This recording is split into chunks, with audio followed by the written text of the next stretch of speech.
જય ભવાની, જય માતાજી, દાદા બાપુની જય.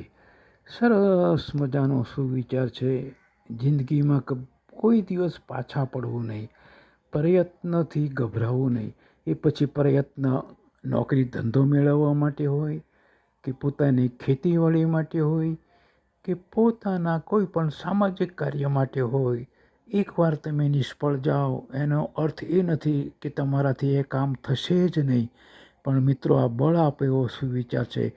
કદી હિંમત હારવી નહીં, કારણ કે પથ્થર તોડતા તોડતા હથોડાના કેટલાય ઘા વાગે છે અને પછી છેલ્લા ઘાએ હથોડોથી મારવાથી પથ્થર તૂટી જાય છે.